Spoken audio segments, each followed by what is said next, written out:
Esto me ocurrió hace unos 3 meses, pero la experiencia sigue fresca en mi mente como si el terror no se hubiera desvanecido.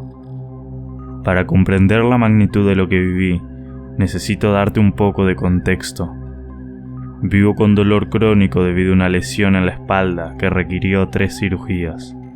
Durante la mayor parte del tiempo, gestiono mi vida y mi dolor, pero cada pocos años mi condición se agrava, llevándome a estados profundos de depresión.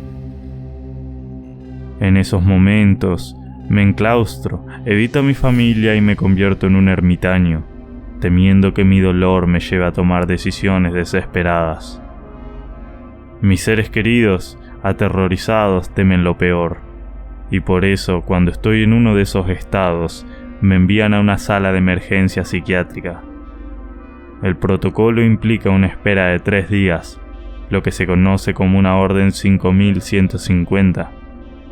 En el pasado, he atravesado por esto varias veces, así que conocí el proceso. Se me envía a una sala de psiquiatría local, donde a pesar de estar protegido por un buen seguro, la experiencia es cualquier cosa menos acogedora. El lugar es esencialmente un hotel de baja seguridad, pero sin las comodidades habituales. No puedes tener cordones, ni nada con cuerdas, y si te admiten a mitad del día, eres forzado a atravesar la sala común, donde todos los pacientes te observan con miradas fijas. Deberías tener una idea clara de cómo me veía en ese momento. Mido poco más de 1,87 m, peso alrededor de 285 libras y tengo tatuajes que cubren ambos brazos. Mi barba y cabello estaban descuidados, dándome una apariencia de motociclista genérico. Aunque soy una persona amigable, mi aspecto puede dar una impresión equivocada, especialmente cuando estoy sumido en la depresión y mi cabello y barba están en su peor estado. Como ya he pasado por esto antes, sabía qué esperar, pero esta vez se sentía diferente. Después de ser revisado, me asignaron una habitación en la unidad de baja seguridad. Esta unidad es para pacientes no violentos y de bajo riesgo, con habitaciones que recuerdan a un hotel modesto. 2 camas, un baño con una puerta incompleta que apenas cubre la vista, un escritorio y una cómoda para cada paciente. Mi compañero de cuarto se llamaba Tim. La enfermera me dijo que Tim era un tipo muy agradable, pero su insistencia en destacar lo agradable de Tim me incomodó.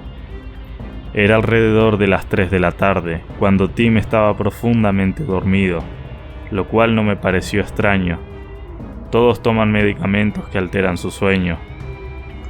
Después de un largo día, en la sala de emergencias y más trámites, también estaba agotado, así que decidí dormir un poco.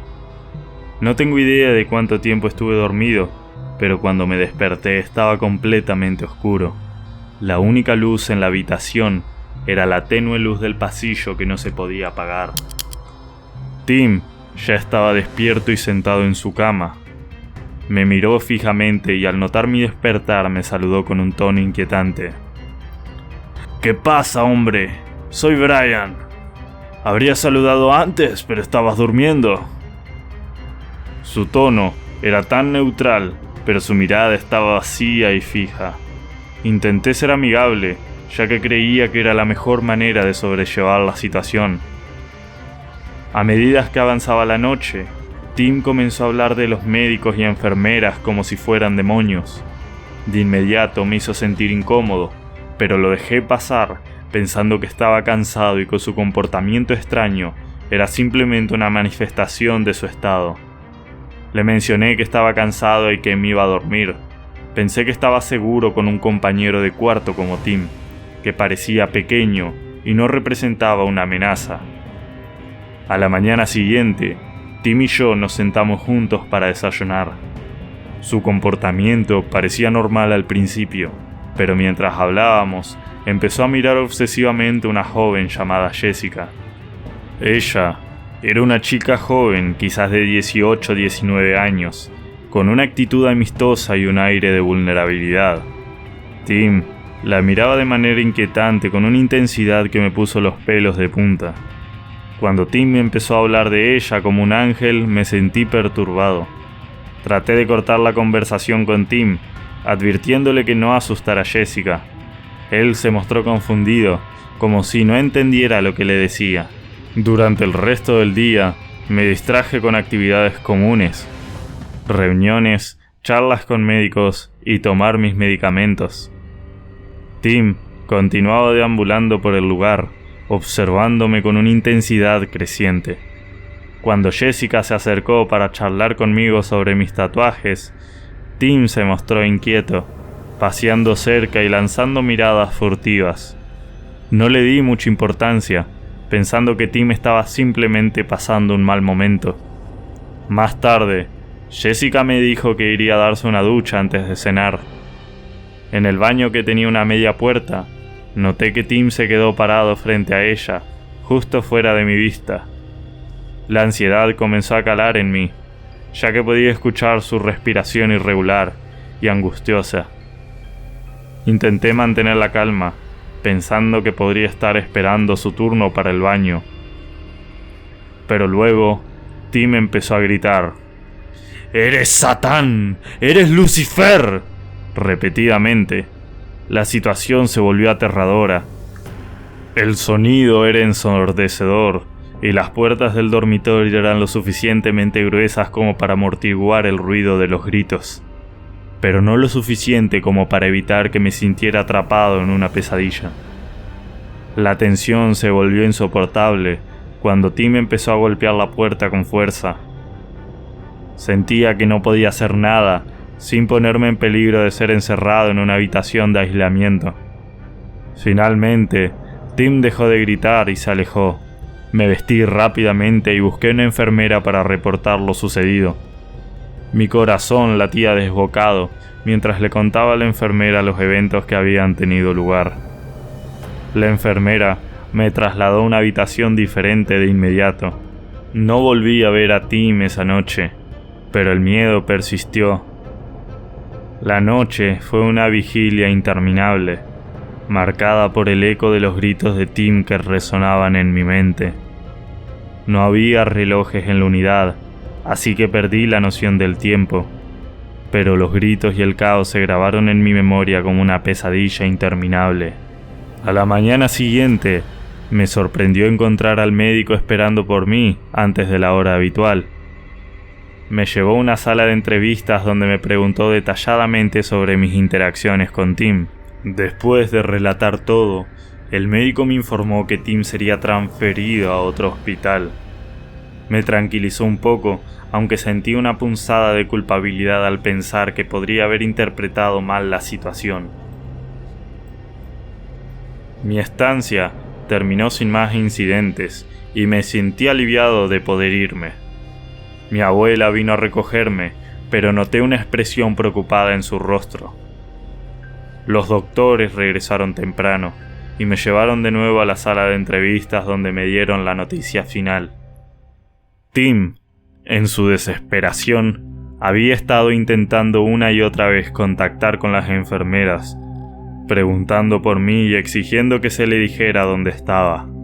Había estado gritando sobre mí, pero sin revelar mi nueva ubicación. Esto continuó durante horas hasta que finalmente, en un arranque de furia, comenzó a hacer un escándalo que requirió la intervención de seguridad. Cuando revisaron sus pertenencias, encontraron una pieza de metal afilada de 7 pulgadas, un fragmento de una mesa en una sala común que había modificado en secreto. Tim había estado esperando el momento adecuado para atacar, escondiendo su arma en su habitación para usarla en cualquier momento que lo considerara oportuno. Los médicos me explicaron que gracias al cambio de habitación había evitado un posible ataque. Tim no había tenido la oportunidad de llevar a cabo su plan y fue trasladado a un ala de seguridad mucho más estricta en el hospital al que lo enviaron. La idea de que el riesgo de ser apuñalado mientras dormía era tan real me dejó helado. Salí de la unidad y aunque mi dolor físico estaba más manejable, La experiencia me dejó con una profunda sensación de inquietud. Lo que nunca supe es si Tim fue finalmente acusado de algo o si fue liberado de su encierro. Otra cosa que los doctores no me dijeron fue que después de ser transferido al ala de seguridad media del otro hospital, Tim continuó obsesionado con su idea de matar al demonio. Se descubrió que había estado haciendo un mapa detallado de los lugares en que podría encontrarme.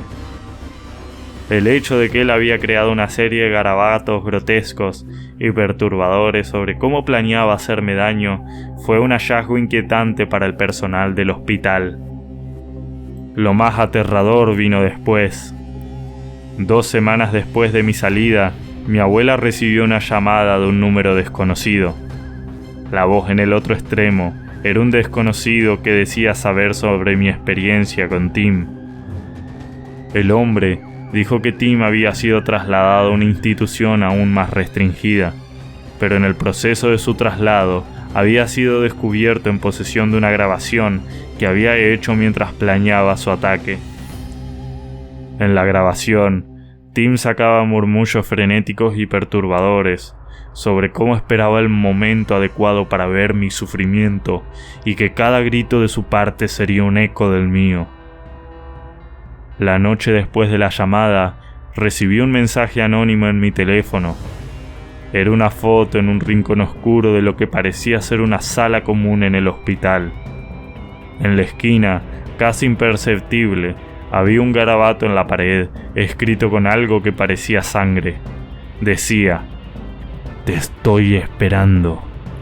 Y el mensaje estaba acompañado de una nota que decía: "El demonio nunca descansa".